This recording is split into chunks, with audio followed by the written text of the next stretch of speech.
Hello and welcome to World Talks, where every word matters. I'm Anna Kalczyńska. Good morning. In Serbia, Friday marked yet another day of large protests to draw attention to inaccuracies in state media reports. The peaceful rally organized by students in front of the Serbian state TV under the name Our Right to Know Everything was joined by thousands of supporters and bystanders. The protests' demands are still the same: transparency and responsibility for the Novi Sad tragedy. To unpack this situation in Serbia, we're joined now by Ivan Vejvoda, Europe Project Director, Institute for Human Sciences in Vienna. Good morning, sir. Good morning. Thank you for joining. So we would like to understand what is exactly the nature of these protests. It all started with a collapse of railway station roof in Novi Sad. We remember that tragedy killed 15 people. The accusations pointed to the corrupted Vučić administration. So it's interesting that the opposition political parties are held outside those protests. So is it an anti-mainstream protest? Is it a generational rebellion? How would you characterize it? Well, in a sense, it's all of those things combined. But I would say the key thing is that we have a generation of young people, students, high school students, that are supported by civil society, by lawyers, by trade unions, who are asking for transparency and accountability, because the 12 years of this administration have been such that there are clear elements of a captured state and institutions that should be independent, not working independently.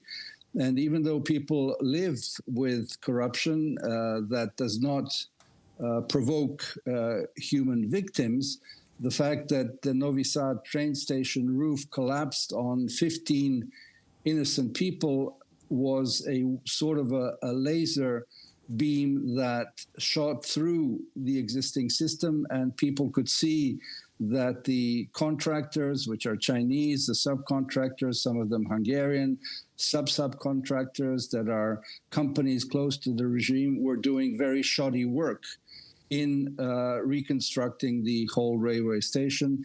And this was the reason for an eruption that leads these people all involved. And I should say that there were about 55,000 people in front of the public television broadcaster who are demanding that the public prosecution, that the judges do their work in actually bringing all of the people involved in this case to court. 13 people have been indicted, but the main demand with which the whole protest began was that every little piece of document, all of the documents related to this, including the money trail, be published. And these demands have not yet been fully met, and that is why we're seeing the continuing protests in the street, occupation of universities. And one should add, this is throughout Serbia, not only in the capital, not only in major towns, but also in smaller towns. Yes, well, Radio Free Europe quotes one of the protesters, Nikola Peric of Belgrade,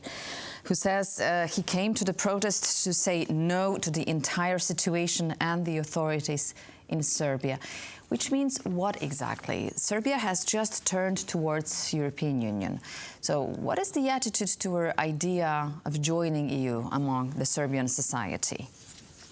Well, first of all, it hasn't just turned. The process of EU integration has been going on for 10 years since Serbia. Yes, but it's been lagging behind. So only recently, Aleksandar Vučić has really taken some more decisive steps. Indeed, whichever government has been in power in Belgrade has never reneged on EU integration. The fact that other countries are advancing, and of course the Russian full-scale invasion of Ukraine has brought enlargement back to the forefront of EU policies. So Ukraine, Moldova, and Georgia in different ways are there again, but that means that the Western Balkans are also back on the agenda and moving forward. There's a front runner, Montenegro, and that has in fact spurred the other countries, including Serbia, that they might be left behind if other countries are moving on.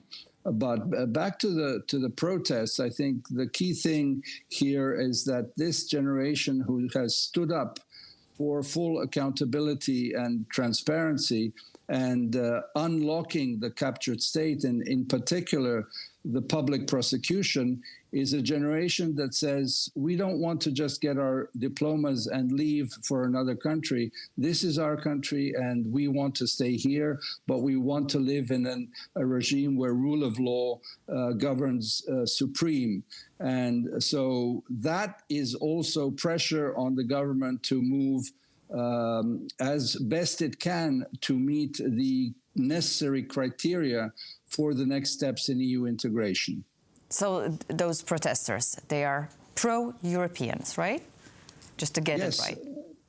Absolutely. But as we've all said, in all of our countries, those who have joined the European or others that are candidate countries, this is about making our societies democratic and ones in which institutions are responsible to those who elect them, where there is separation of powers, and where we have a system in which one feels free to express oneself, to associate.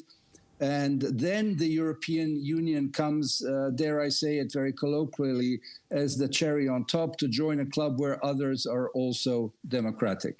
All right, so you said before, civil society, trade unions, they all back the organizers of this protest, but the students invited all the citizens. And as I mentioned before, they were indeed joined by bystanders, by passers-by exactly as well. So they're not affiliated with any political party.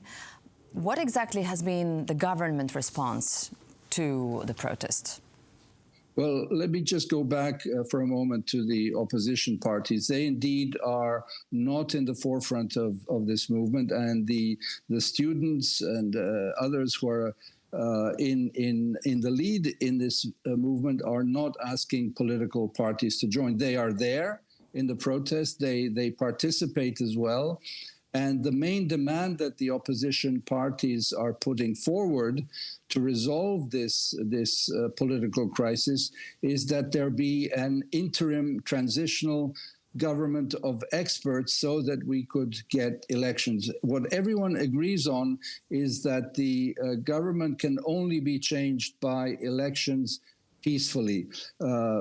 As to the government reaction, it is shaken by these protests. It has never confronted such a situation and has used a variety of scare tactics, using the Secret Service at the beginning, using violent thugs to try and disrupt this movement. That has not worked. It has, in fact, emboldened the protesters to carry on until all the demands have been met and where transparency on this tragedy in Novi Sad has been revealed and all those who are responsible be put to trial. All right, so now what's going to happen next? How long can it take? The organizers demanded the government to identify and prosecute the people who allegedly attacked demonstrators during protests that swept across the country. But the organizers also called for the release of activists detained during earlier protests and to end the legal proceedings against them. Will that happen? Well, most of the activists who were arrested in the early phases, and we might need to remind that this has been going on for nearly 2 months now, have been released under pressure from the protests. There are cases that are pending on some of these issues. The latest that you may have been aware of was a car running over a woman student who was standing actually on the sidewalk, not on the street, because these protests are daily and there is 15 minutes of silence every day in all towns for the 15 victims of the tragedy. So the government, under pressure now, is working through the public prosecution to see that some of these things are done. But there is a feeling that this is moving much too slowly, that the wheels of justice are moving too slowly. Thank you, sir, very much for your insights and comments. Ivan Vejvoda, you're a project director, Institute for Human Sciences in Vienna, about the powerful protests in Serbia. Thank you so much, sir. Thank you for having me. And that concludes this edition of World Talks, but please stay with us as more news is coming just right now.